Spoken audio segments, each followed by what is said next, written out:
Dear students, B1 batch का ये lecture 2 है। अभी रेगुलर क्लासेज स्टार्ट हो चुकी हैं और उसमें लगभग 10 क्लासेज आपकी हो रखी हैं। तो ये जो आपका लेक्चर 2 है ये आपके भारतीय न्याय संहिता से संबंधित है और ये B1 बैच जो कांस्टेबल से हेड कांस्टेबल की प्रमोशनल एग्जामिनेशन है, इंटर डिपार्टमेंटल प्रमोशनल एग्जामिनेशन है, उसके लिए आपका ये लेक्चर है। तो जो BNS का सिलेबस है उसमें 20 क्वेश्चंस आपके आएंगे, 20 सवाल आएंगे। तो आज हम लोग इसमें जो अध्याय 1 है, चैप्टर 1 है, उसके बारे में पढ़ेंगे। उसमें 3 आपके सेक्शंस हैं, 1, 2, 3। उससे संबंधित क्या प्रश्न हो सकते हैं और क्या उसमें सवाल बन सकते हैं, उसको देखने का प्रयास करेंगे। तो चलिए देखते हैं आपके जो चैप्टर 1 है जो आपका यहाँ पे बताया जा रहा है। पहले थोड़ा सा इंट्रोडक्शन देख लीजिए। जो आपका भारतीय न्याय संहिता है इसके अंतर्गत 358 धाराएं हैं और 20 चैप्टर्स पे इनको विभाजित किया गया है। जो भारतीय दंड संहिता था जो 1860 वाला, उसमें 511 धाराएं थी और 23 अध्याय आपके थे।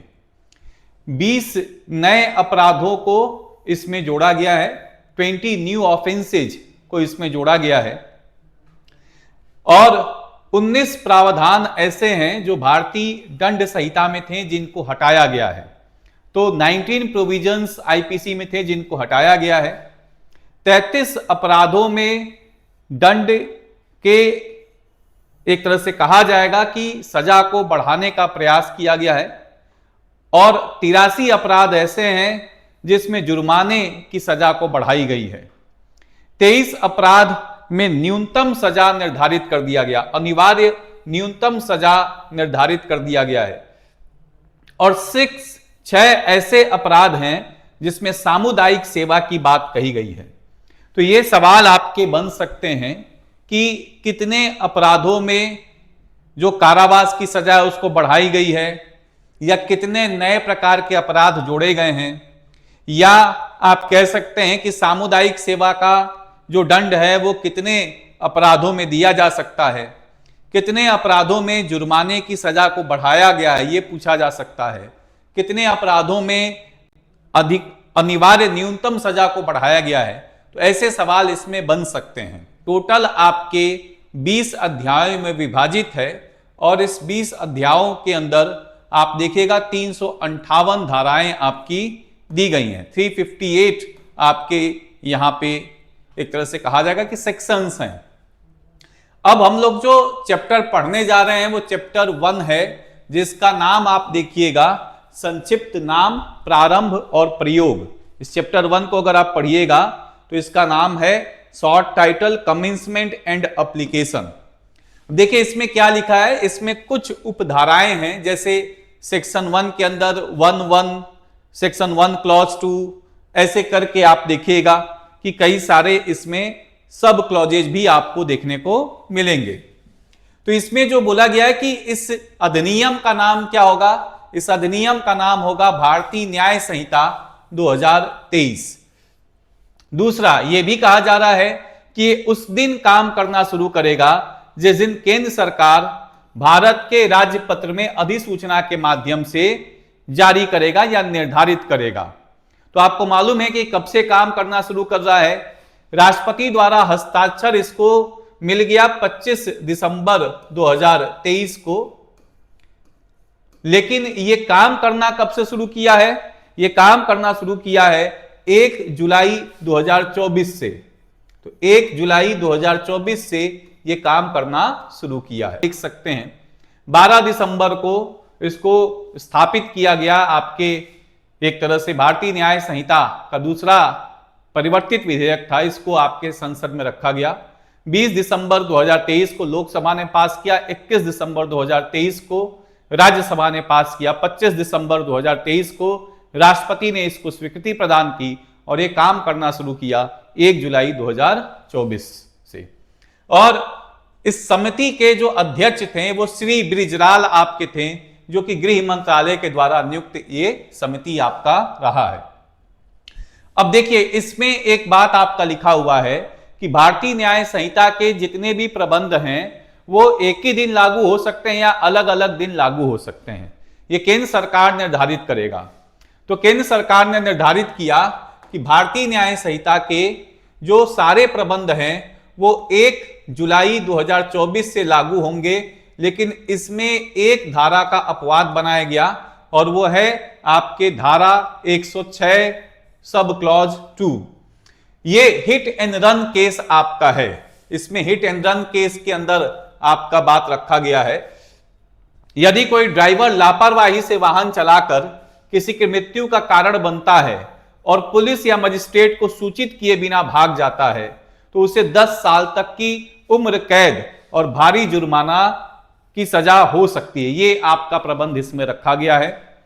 तो इसी के विरोध में हमारे जो ट्रक चालक थे उन्होंने आपके विरोध किया और ऑल इंडिया बंद का आह्वान किया, तो सरकार ने इस प्रबंध को तुरंत लागू नहीं किया 106 सब क्लॉज 2 को। चलिए नेक्स्ट हम लोग देखते हैं, जो धारा 1 है उसका सब क्लॉज 3 क्या है? प्रत्येक व्यक्ति इस संहिता के उपबंधों के प्रतिकूल प्रत्येक कार्य का लोप के लिए, मतलब इसमें यह बोला जा रहा है कि अगर आप इस संहिता के विरोध में कोई कार्य कर रहे हैं या जो काम कहा जा रहा है उसको नहीं कर रहे हैं, ओमिट कर रहे हैं, ओमिशन कर रहे हैं, तो आपको दंड किया जा सकता है। प्रत्येक व्यक्ति संहिता के उपबंधों के प्रतिकूल प्रत्येक कार्य या जो कार्य कहा जा रहा है उसको नहीं कर रहे हैं, तो उसके अनुसार अगर आप इसका एक तरह से प्रतिकूल कार्य कर रहे हैं या नहीं कर रहे हैं तो भारत में दोषी माना जाएगा। ये बात आ रहा है।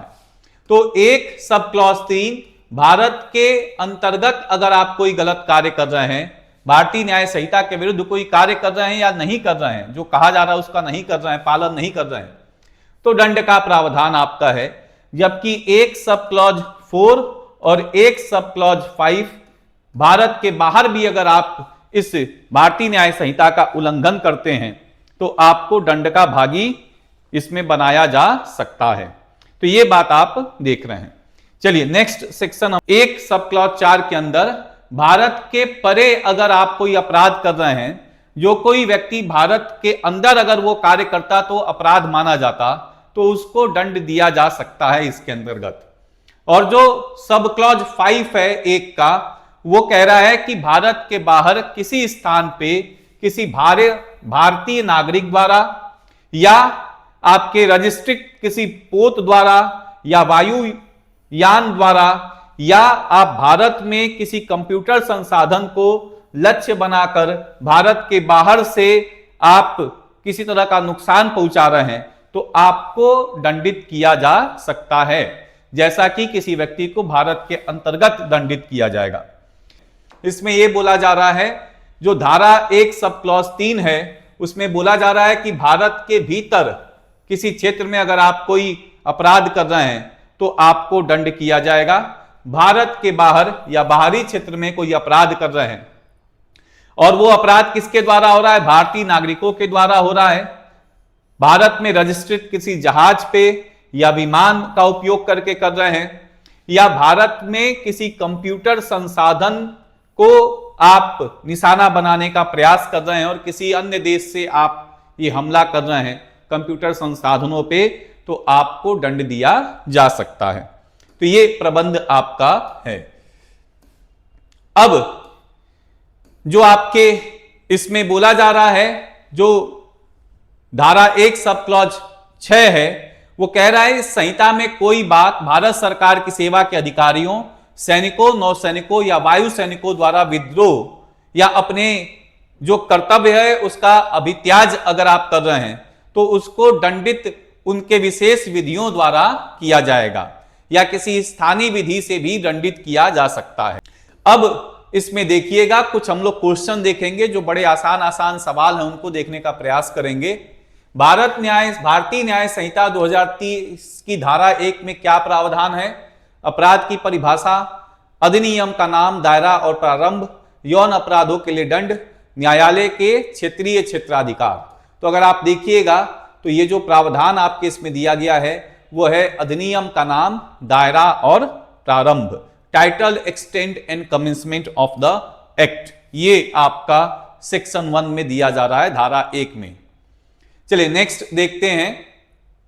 धारा 1 सब क्लॉज 2 के अनुसार भारतीय न्याय संहिता 2023 निम्नलिखित में से किस पर लागू होता है? केवल केंद्र शासित प्रदेशों पर, संपूर्ण भारत पर, जम्मू और कश्मीर को छोड़कर संपूर्ण भारत पर, केवल महानगरों पर। तो आप देखिएगा जो भारतीय न्याय संहिता है ये संपूर्ण भारत पे भी लागू होता है, इंक्लूडिंग जम्मू एंड कश्मीर, सब पे लागू आपका होगा। चलिए नेक्स्ट क्वेश्चन हम लोग देखते हैं। धारा 1 के अनुसार इस संहिता के प्रावधान भारत के बाहर रहने वाले भारतीय नागरिकों पर लागू होते हैं? हाँ, नहीं, केवल यदि वे राष्ट्रमंडल में हो, केवल यदि वे सरकारी कर्मचारी हो।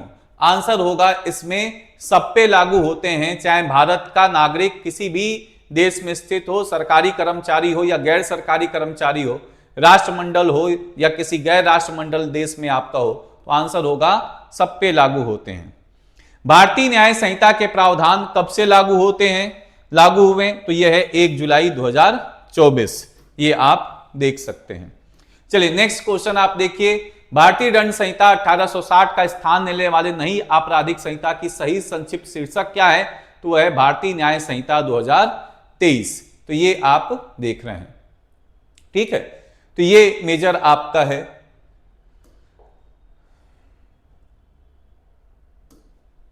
ये आंसर होगा भारतीय न्याय संहिता। इसमें भारतीय न्याय कोड लिखा हुआ है तो ये नहीं होगा, भारतीय न्याय संहिता केवल नहीं होगा, इंडियन जस्टिस कोड नहीं होगा। आंसर होगा भारतीय न्याय संहिता 2023। हिंदी में अनुवाद दोनों एक ही आ रहा है, लेकिन यहां पे भारतीय न्याय कोड होगा तो ये गलत हो जाएगा, भारतीय न्याय संहिता 2023 होगा। चलिए नेक्स्ट हम लोग सेक्शन देखते हैं। अब आप देखिएगा कि जो सेक्शन 2 है उसमें परिभाषाएं बहुत सारी दी गई हैं। सेक्शन 2 में अगर आप बात करिएगा तो कई प्रकार की परिभाषाएं दी गई हैं। जैसे इसमें अगर आप देखिएगा तो एक्ट किसको कहते हैं, एनिमल किसको कहते हैं, मैन किसको कहते हैं, वुमेन किसको कहते हैं, कोर्ट क्या है, पब्लिक सर्वेंट किसे कहते हैं, लोक सेवक किसे कहेंगे, अधिनियम किसे कहेंगे, जानवर किसे कहेंगे, मनुष्य मानव किसे कहेंगे, महिला किसे कहेंगे, न्यायालय किसे कहेंगे। तो बड़े सारे परिभाषाएं इसमें दी गई हैं।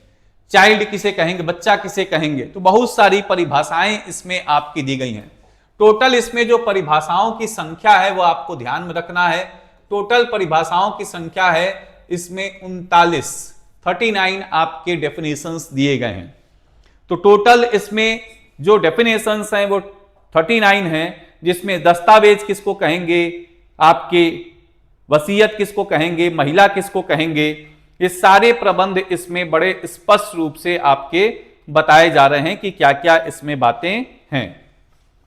इसमें अपराध भी किसको कहेंगे, किसी को संश्रय देना क्या कहलाता है, किसी को आपके चोट पहुंचाना क्या कहलाता है, न्यायाधीश किसको कहेंगे, जीवन किसको कहेंगे, मैन किसको कहेंगे। तो ये सब बातें आपकी हैं जो आप देख, शपथ किसको कहेंगे, ऑफेंस किसको कहेंगे। मतलब आप देख सकते हैं कि यहां पे एक तरह से ऑफेंस की भी परिभाषा दी जा रही है।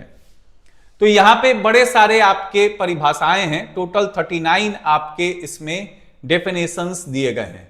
अब इसके संदर्भ में कुछ क्वेश्चंस देखते हैं। देखिए डेफिनेशंस आपके दिए गए हैं, डेफिनेशंस से सवाल बनने की कुछ पॉसिबिलिटीज आपकी रहेंगी, तो उसी में देखते हैं क्या सवाल आपके बन सकते हैं। बीएनएस 2023 की धारा 2 के अंतर्गत पीड़ित को ऐसे व्यक्ति के रूप में परिभाषित किया गया है जो पीड़ित होता है। क आरोपी, ख अपराध करने वाला व्यक्ति, ग शारीरिक या मानसिक हानि झेलने वाला व्यक्ति, घ लोक सेवक।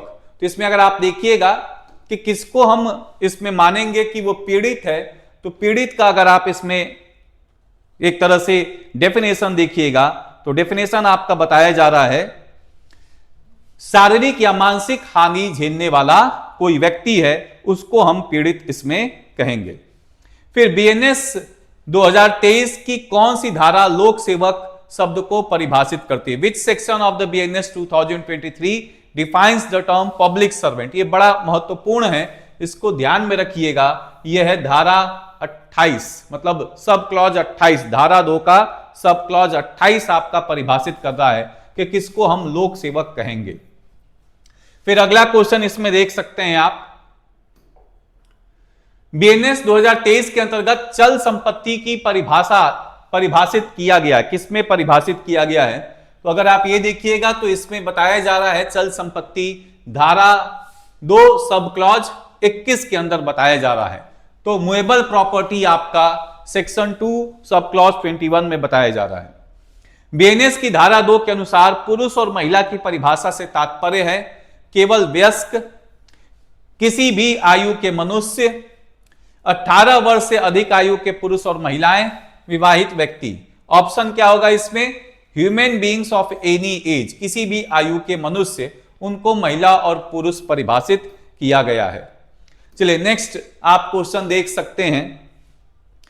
BNS की धारा 2 सब क्लॉज 37 के अंतर्गत गलत तरीके से हुई हानि से तात्पर्य है कानूनी रूप से संपत्ति खोना, गैर कानूनी तरीकों से उस संपत्ति को खोना जिस पर किसी व्यक्ति का अधिकार है, लापरवाही के कारण संपत्ति खोना, स्वैच्छिक दान।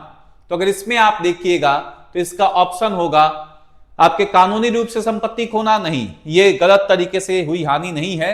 गैर कानूनी तरीके से उस संपत्ति को खोना जिस पर किसी व्यक्ति का अधिकार है, इसको हम कहेंगे रॉन्गफुल लॉस, या आप कह सकते हैं कि इसमें गलत तरीके से हुई हानि आप कह सकते हैं। चलिए नेक्स्ट हम लोग क्वेश्चन देखते हैं। इसमें BNS के अंतर्गत नकली को इस प्रकार परिभाषित किया गया है, काउंटरफेट को किस तरह से परिभाषित किया गया है? किसी वस्तु का सटीक नकल, धोखाधड़ी करने के उद्देश्य से किसी वस्तु को दूसरी वस्तु के समान बनाना, केवल कागजी मुद्रा बनाना, नकली सामान बेचना। यहां पे exact imitation of something, causing one to think to resemble another, to practice deception, making paper money only, selling fake goods. तो इसमें होगा धोखाधड़ी करने के उद्देश्य से किसी वस्तु को दूसरी वस्तु के समान बनाना, इसी को कहा जाएगा नकली। ये काउंटरफेट आपका कहलाता है जो आप देख रहे हैं। अगला देख सकते हैं, BNS की परिभाषा के अंतर्गत संश्रय से निम्नलिखित शामिल हैं। Harbour under the definition section of BNS includes जहाजों के लिए बंदरगाह, पोर्ट फॉर शिप्स, किसी अपराध को आश्रय या सहायता देना, गिविंग शेल्टर और एड टू एन ऑफेंडर, चोरी के माल का भंडारण स्थान, storage place for stolen goods, किसी अपराधी का निवास स्थान, रेसिडेंस ऑफ अ क्रिमिनल। इसमें अगर आप देखिएगा तो इसका ऑप्शन होगा किसी अपराधी को आश्रय या सहायता देना, इसी को हार्बर या संश्रय बोला जाता है। गिविंग शेल्टर टू एड और एड टू एन ऑफेंडर, ये आप देख सकते हैं। चलिए नेक्स्ट देखते हैं, निम्नलिखित में से किसे BNS 2023 की धारा 2 के अंतर्गत परिभाषित नहीं किया गया है? अपराध, न्यायाधीश, दस्तावेज, गवाह।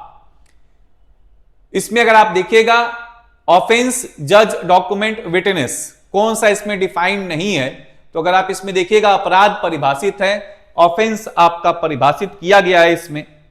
दूसरा आप देख सकते हैं इसमें न्यायाधीश को भी परिभाषित किया गया है, न्यायालय भी बताया गया है, डॉक्यूमेंट को भी बताया गया है, विटनेस को नहीं बताया गया, गवाह इसमें नहीं शामिल आपका है। जो 39 परिभाषाएं हैं इसमें गवाह को परिभाषित नहीं किया गया।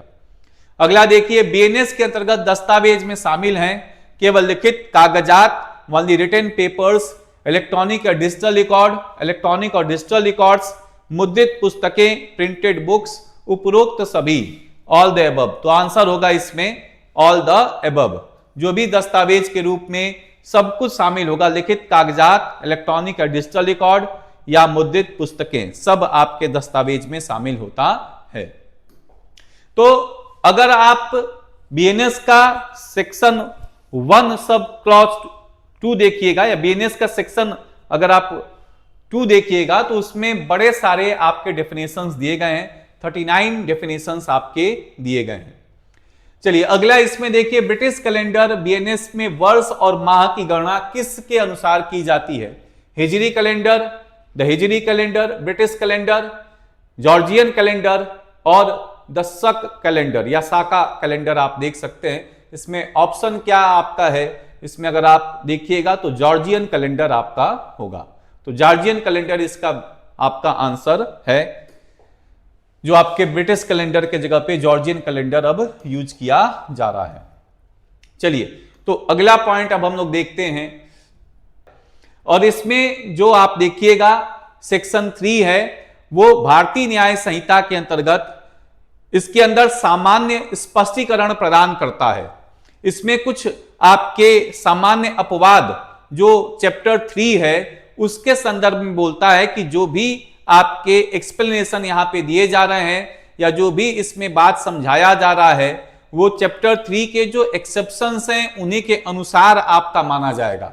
जैसे इसमें आप देख सकते हैं कि जब हम चैप्टर 3 पढ़ेंगे तो उसमें कई तरह के एक्सेप्शंस अपवाद आपको दिए जाएंगे, कई तरह के एक्सेप्शंस आपको दिए जाएंगे, कई तरह के अपवाद दिए जाएंगे। जैसे अपराध कब नहीं होगा, तो अपराध अगर आप स्वरक्षा के संदर्भ में कर रहे हैं तो अपराध नहीं माना जाएगा। प्राइवेट डिफेंस में अगर आप कर रहे हैं तो अपराध नहीं माना जाएगा। अपराध अगर किसी 7 वर्ष से कम आयु के बच्चे के द्वारा हो रहा है तो अपराध नहीं माना जाएगा। फिर इसमें यह भी बताया जाएगा कि अगर कोई मेंटली डिस्टर्ब आपका व्यक्ति है उसके द्वारा कोई अपराध किया जा रहा है तो अपराध नहीं माना जाएगा। फिर कोई व्यक्ति आपका इंटॉक्सिकेटेड है, नशे में है, तो भी उसके द्वारा किया गया अपराध नहीं माना जाएगा। तो कई तरह के उसमें बातें बताई गई, एक्सेप्शंस बताए गए हैं। कंसेंट, सहमति के द्वारा अगर कोई कृत्य किया जा रहा है और उसमें किसी तरह की कोई हानि पहुंचती है तो भी उसमें अपराध नहीं माना जाएगा, दंड नहीं माना जाएगा। तो कई तरह के एक्सेप्शंस वहां पे बताए गए हैं। उसमें वो भी बोला गया है कि अगर लोक सेवक आपके पब्लिक सर्वेंट अगर है, लोक सेवक है, अगर वो सद्भावना से गुड फेथ के अंतर्गत कोई कार्य कर रहा है तो उसके द्वारा भी कोई किया गया कृत्य अपराध नहीं माना जाएगा। तार्किक है, अनुपातिक है, आपके सद्भावनापूर्ण कार्य कर रहा है और गलत मनसे से नहीं कर रहा है, मेंस रिया नहीं है, तो अपराध नहीं माना जाएगा। तो कुछ अपवाद आपके बताए गए हैं, उसी के यहां पे एक्सेप्शंस आप देख सकते हैं। तो ये सारा बात आपका यहां पे बताया जा रहा है जो आप देख रहे हैं। अब इसमें कई तरह के जो आपके एक्सप्लेनेशंस हैं उनके कुछ सिद्धांत आप देख सकते हैं, जिन सिद्धांतों पे इसको समझाने का प्रयास किया जाएगा। तो इसमें प्रिंसिपल्स जो आपके हैं, बीएनएस की धारा 3 के प्रमुख सिद्धांत आपके हैं। और सिद्धांत क्या है? जो भी आपके यहां पे बातें आप पढ़ रहे हैं अपवादों के अधीन हैं। किसी अपराध या दंड प्रावधान के प्रत्येक परिभाषा को सामान्य अपवाद जो अध्याय 3 के अंतर्गत है के साथ पढ़ा जाना चाहिए, भले इसका स्पष्ट रूप से उल्लेख ना किया गया हो। तो अगर हर जगह पे आपके उल्लेख नहीं किया जा रहा है कि चाइल्ड का मतलब क्या है, बच्चे का मतलब क्या है, हर जगह यह नहीं लिखा जाए कि 7 साल से कम उम्र के बच्चे के द्वारा किया गया अपराध नहीं माना जाएगा। नहीं लिखने के बावजूद यह माना जाएगा कि अगर 7 साल से कम उम्र के बच्चे के द्वारा कोई अपराध हो रहा है तो अपराध नहीं माना जाएगा। तो ये जितने भी आप पूरे बीएनएस में आप सेक्शंस पढ़िएगा, सब चैप्टर 3 के एक्सेप्शंस के अनुसार पढ़े जाएंगे, ये कहने का प्रयास किया जा रहा है। फिर इसमें यह भी बताया जा रहा है सामान्य इरादा या कंस्ट्रक्टिव लायबिलिटी, कॉमन इंटेंशन या कंस्ट्रक्टिव लायबिलिटी। इसमें यह बताने का प्रयास किया जा रहा है कि जब कोई अपराध कई व्यक्तियों द्वारा एक सामान्य इरादे को बढ़ाने के लिए किया जाता है तो प्रत्येक व्यक्ति की उत्तरदायित्व वैसे ही होगी जैसे वो अकेले अपराध किया हो। तो इसमें कॉमन इंटेंशन की बात कही गई है, सामान्य इरादा या रचनात्मक दायित्व कंस्ट्रक्टिव लायबिलिटी की बात कही जा रही है। जब कोई आपराधिक कृत्य कई व्यक्तियों द्वारा एक सामान्य इरादे को आगे बढ़ाने के लिए किया जाता है तो प्रत्येक व्यक्ति उस कृत्य के लिए उत्तरदायी होता है मानो उसने वह कृत्य अकेले ही किया हो। इसका सिंपल मतलब है कि अगर कोई अपराध किया जा रहा है, कई लोग मिलकर कर रहे हैं, तो अपराध में जो सजा मिलेगी वो कम नहीं हो जाएगी। सारे व्यक्तियों के अपराध की सजा उतनी ही रहेगी और ऐसा ही माना जाएगा कि अकेले ही वो अपराध कर रहे हैं। फिर इसमें कृत्य और चूक, इसमें यह भी कहा जा रहा है कि किसी काम को करने के वजह से अगर कोई अपराध बन रहा है या किसी काम को नहीं करने की वजह से कोई अपराध बन रहा है, दोनों दशा में आपको दंड मिल सकता है। तो किस अपराध किसी कृत्य, किसी अवैध चूक या दोनों के संयोजन के माध्यम से किए जा सकते हैं। जैसे इसमें क्या उदाहरण दिया जाता है कि किसी को आप क्या करें, पीट दें और उसको समय समय पे, मान लीजिए कोई जेल में कोई कैदी आपका है तो जेलर उसको समय समय पे पीट दें और जब उसके खाने का समय हो तो उसको खाना ना दे समय पे, जिसकी वजह से उसकी मृत्यु हो जाए, तो ये दोनों आपके माना जाएगा कि आपने एक कर्तव्य कृत्य करके अपराध किया और एक चूक करके अपराध किया है। अपराध किसी कृत्य, किसी अवैध चूक या दोनों के संयोजन के माध्यम से किए जा सकते हैं। उदाहरण के लिए किसी को पीटते समय भोजन ना देकर उसकी मृत्यु का कारण बनना। तो यह बात आपका बोला जा रहा है, causing death by not providing food while beating someone, ये पॉइंट आपका बोला जा रहा है। तो किसी कृत्य को करके भी अपराध बन सकता है, किसी कृत्य को जो करना है उसको नहीं करके भी अपराध आपका बन सकता है और दोनों को जोड़ के आपका अपराध सुनिश्चित हो सकता है। फिर अपराध में सहयोग, यह भी कहा जा रहा है कि यदि कोई अपराध आपके कई लोगों के द्वारा मिलकर जानबूझकर किया जाता है, या तो अकेले कर रहे हैं या तो संयुक्त रूप से कर रहे हैं, तो उस अपराध को करने वाले व्यक्ति जो सहयोग कर रहे हैं वह भी दोषी आपका माना जाएगा। तो अपराध में जितने लोग सहयोग कर रहे हैं सबको दोषी माना जाएगा। और यह जो अपराध में दोषी माना जाएगा, अपराध में सहयोग, यदि कोई अपराध अनेक कृत्यों के माध्यम से किया जाता है तो कोई भी व्यक्ति जो जानबूझकर अकेले या संयुक्त रूप से उस अपराध को करने में सहयोग करता है वह दोषी आपका है। तो इसमें यह बोला जा रहा है कि if an offence is committed through multiple acts, anyone who intentionally cooperates singly और jointly in the commission of that offence is guilty. तो इसमें यह आपका देखिएगा कि एक और आपका पॉइंट बताया जा रहा है, अपराध में सहयोग। तो इसमें अगला जो प्रबंध है अपराध में सहयोग के संदर्भ में है। यदि कोई अपराध अनेक कृत्यों के माध्यम से किया जाता है तो कोई भी व्यक्ति जो जानबूझकर अकेले या संयुक्त रूप से उस अपराध को करने में सहयोग कर रहा है वह भी दोषी होगा। मतलब अगर आप अपराध करने में सहयोग कर रहे हैं तो भी आप उस अपराध के दोषी माने जाएंगे। प्रतिनिधि द्वारा कब्जा, पोजेशन बाय प्रॉक्सी, जैसे किसी व्यक्ति की संपत्ति है, उस संपत्ति को उसके जीवन साथी ने या उसके क्लर्क ने या नौकर ने अपने पास रखा है, तो यह संपत्ति उसी मालिक का माना जाएगा जिसकी संपत्ति उसके जीवन साथी या क्लर्क या नौकर ने रखा है। तो किसी व्यक्ति के जीवन साथी, क्लर्क या एग्जाम्पल्स देखते हैं और कुछ पॉइंट्स देखते हैं इसके। देखिए इसमें क्या बात बोला जा रहा है, इसमें simply child under 7 years of age के संदर्भ में बोला जा रहा है कि यह बोला जा रहा है कि 7 वर्ष से कम आयु के बच्चे को अपराधी घोषित नहीं किया जा सकता, क्योंकि माना जाता है कि उसकी बुद्धि का विकास नहीं हो पाया है। इसमें हमारे जो धर्म ग्रंथ हैं उसमें भी एक आपको एक वाक्या मिलेगा, एक कहानी मिलेगी, जिसमें एक ऋषि मांडव्य थे जो कि आपके समाधि में लीन थे और उसी समय राजा के यहाँ चोरी हुई और कुछ चोर राजा के उस आभूषणों को ले जाके इनके आश्रम में छिप गए। उसी समय राजा के जो सिपाही थे वो आए और उन चोरों को पकड़े और ऋषि को भी उठा के लेके गए। ऋषि ध्यान में आपके थे, इस वजह से उन्हें पता नहीं चला, लेकिन जब आपके इन सारे आपके चोरों के साथ इनको भी दंड दिया गया तो इनको सूली पे लटका दिया गया। चोर तो वहीं पे अपने प्राण छोड़ दिए, लेकिन ये जो ऋषि थे ये ध्यान जब हटा तो इन्होंने देखा कि सूली पे इनको डाला गया है, तो इन्होंने तुरंत अपना योग साधना के बल से अपने आप को बचाया। लेकिन जब राजा के सैनिक वापस देखने आए इन लोगों को, तो ये अभी मरे हुए नहीं थे। तो इनको सूली पे से उतारा गया और इन्होंने तुरंत आपके राजा से पूछा कि क्यों हमें इस बात पे दंड किया गया है।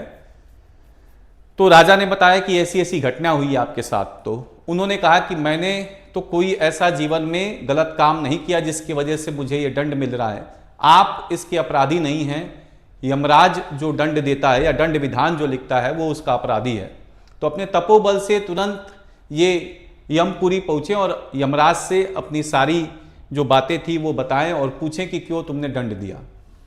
तो यमराज ने कहा कि जब आप बाल्य अवस्था में थे तो आप तितली के गुदे में कांटा चुभोए थे, उसके वजह से आपको दंड दिया जा रहा है।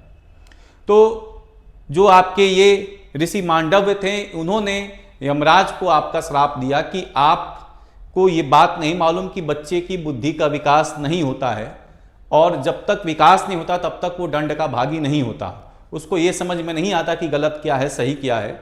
और उन्हीं के श्राप की वजह से यमराज को महाभारत में जो आप विदुर का जो आप रोल देखते हैं, उन्हीं के श्राप की वजह से आपके मांडव ऋषि ने यमदूत को श्राप दिया, यमराज को श्राप दिया कि आप दासी के यहाँ पैदा होंगे और पूरे जीवन न्याय करते करते थक जाएंगे तब भी न्याय नहीं कर पाएंगे। तो वही आपके विदुर के रूप में महाभारत में जन्म लिए। तो हमारे धर्म ग्रंथों में भी 12 वर्ष से कम आयु के बच्चों को ये नहीं माना जाता कि वो अपराध कर सकते हैं। यहाँ पे लिखा जा रहा है कि 7 वर्ष के बच्चे जो हैं वो उनको अपराध बोध नहीं होता, वो अपराध नहीं कर सकते।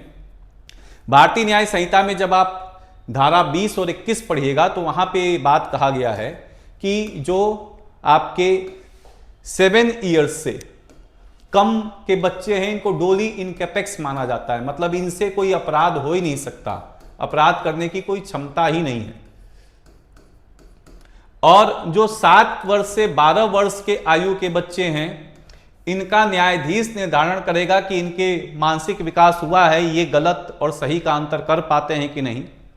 12 वर्ष से 16 वर्ष के आयु के बच्चों को जुवेनाइल जस्टिस बोर्ड के और एक्ट के अंतर्गत दंड मिलेगा।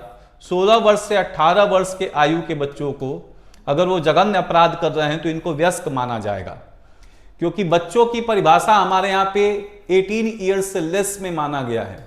लेकिन अगर 16 से 18 वर्ष के आयु के बच्चे जघन्य अपराध कर रहे हैं तो इनको वयस्क माना जा सकता है, मेजर की तरह ट्रीट किया जा सकता है। तो ये बात आपका बोला जा रहा है, ये पॉइंट आपका इसमें है जो आपका बीएनएस के अंदर आप देख सकते हैं कि 7 वर्ष से कम आयु के बच्चे को डोली इनकैपेक्स पूर्ण प्रतिरक्षा आपके प्रदान है। 7 वर्ष से अधिक लेकिन 12 वर्ष से कम आयु के बच्चों को सशर्त छूट है। यदि किसी बच्चे ने अपने कार्यों की प्रकृति और परिणामों को समझने के लिए पर्याप्त परिपक्वता नहीं है तो उसे दोषी नहीं ठहराया जा सकता। 12 से 16 वर्ष की आयु के बच्चों को आप देखिएगा किशोर कानूनों के अंतर्गत दंड दिया जा सकता है। 16 से 18 वर्ष की आयु के बच्चों को अगर जघन्य अपराध कर रहे हैं तो उसमें इनको वयस्क की तरह माना जा सकता है। फिर इसमें आप और कुछ प्रबंध देख सकते हैं कि अगर कोई पुलिस अधिकारी है और वारंट के बिना अगर वो एक तरह से यह को जिसने हत्या की है गिरफ्तार कर लेता है तो ये इसका कर्तव्य है, ये नहीं माना जाएगा कि कोई बात अपराध नहीं है जो कि ऐसे व्यक्ति द्वारा किया जाए जो उसे करने के लिए विधि द्वारा आबद्ध करता है। मतलब ये जो पुलिस अधिकारी है विधि द्वारा बाध्य है कि वो उसको गिरफ्तार करे, बिना वारंट के भी वो उसको गिरफ्तार कर सकता है। तो ये अपवाद आपके अपवादों में ये पॉइंट्स आते हैं। तो ये पॉइंट आप देख सकते हैं। अब इसके संदर्भ में कुछ क्वेश्चंस हम लोग देखते हैं कि क्या सवाल आपके इसके संदर्भ में बन सकते हैं, उनको देखा जाए किस तरह के सवाल आपके बनते हैं इसमें। जो धारा 3 है भारतीय न्याय संहिता की धारा 3 मुख्य रूप से भारतीय दंड संहिता 1860 के किस प्रावधान पर आधारित है। तो अगर आप देखिएगा तो ये जो भारतीय न्याय संहिता धारा 3 है वो धारा 34 और 35 पर आधारित है। दूसरा आप इसमें देखिए बीएनएस की धारा 3 सब क्लॉज 7 के तहत यदि कोई अपराध आंशिक रूप से किसी कार्य और आंशिक रूप से किसी चूक के कारण होता है तो वह जो आपने देखा कि कोई आप कृत्य करके अपराध कर रहे हैं और कोई कार्य नहीं करके अपराध कर रहे हैं। जैसे आपने देखा कि उसमें एक पुलिस ऑफिसर एक व्यक्ति को आपके पीट रहा है और जब उसके खाने का समय हो रहा तो उसको खाना भी नहीं दे रहा, तो एक में वो कोई कृत्य करके अपराध कर रहा है और एक में वो कृत्य नहीं करके अपराध कर रहा है। तो इसमें ये बोला जा रहा है कि अपराध नहीं है, वही अपराध है, एक छोटा अपराध है, केवल एक दीवानी अपराध है। तो इसमें अगर कोई व्यक्ति ऐसा कोई कार्य कर रहा है जो अपराध आंशिक रूप से किसी कार्य को करने के वजह से और आंशिक रूप से किसी कार्य को नहीं करने के वजह से होता है, चूक के वजह से होता है, तो वही अपराध माना जाएगा, पूर्ण अपराध माना जाएगा। ये बात आपका बोला जा रहा है। चलिए नेक्स्ट क्वेश्चन हम लोग देखते हैं। बीएनएस की धारा 3 सब क्लॉज 8 के संबंध में निम्नलिखित में से कौन सा कथन सत्य है? यह केवल एकांकी कृत्यों से संबंधित है, यह किसी अपराध के घटित होने से जानबूझकर सहयोग करने को दंडनीय बनाता है, यह केवल 5 या अधिक व्यक्तियों द्वारा किए गए कृत्यों पर लागू होता है, यह केवल उकसाने से संबंधित है।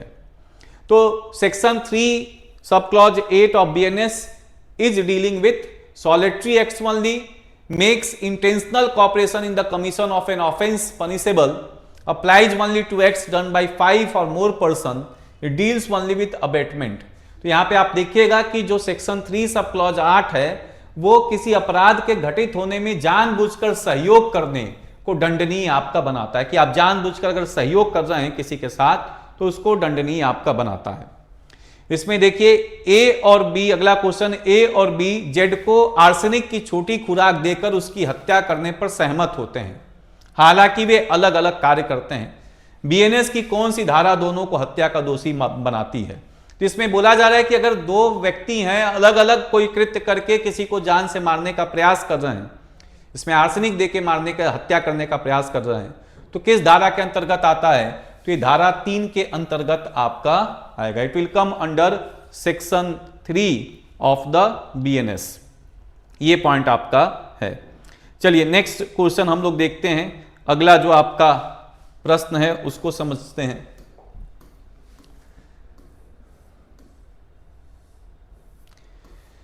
बीएनएस की धारा 3 निम्नलिखित में से किस परिदृश्य को आपके कवर करती है? सामान्य इरादे को आगे बढ़ाने के लिए कई व्यक्तियों द्वारा किए गए कार्य। Section 3 of the BNS covers which of the following scenarios? Acts done by several person in furtherance of common intention, सामान्य आपराधिक जानकारी के साथ कई व्यक्तियों द्वारा किए गए कार्य, offence committed through combined acts and commissions, all of the above.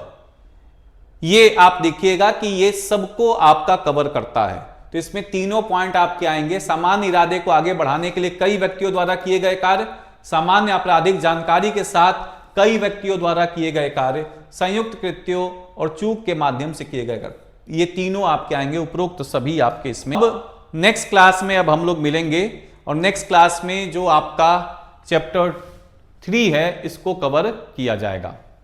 तो चलिए अब हम लोग नेक्स्ट क्लास में मिलेंगे और नेक्स्ट क्लास में जो चैप्टर 2 है उसको कवर किया जाएगा। दंड विधान से आपका संबंधित है, हालांकि इसमें दंड के बारे में आपका नहीं दिया गया सिलेबस में, लेकिन क्वेश्चंस बहुत सारे इससे बनते हैं, तो इसको आपका नेक्स्ट क्लास में हम लोग पढ़ने का प्रयास करेंगे। तो आज के लिए इतना ही, नेक्स्ट क्लास में मिलते हैं। Thanks to all.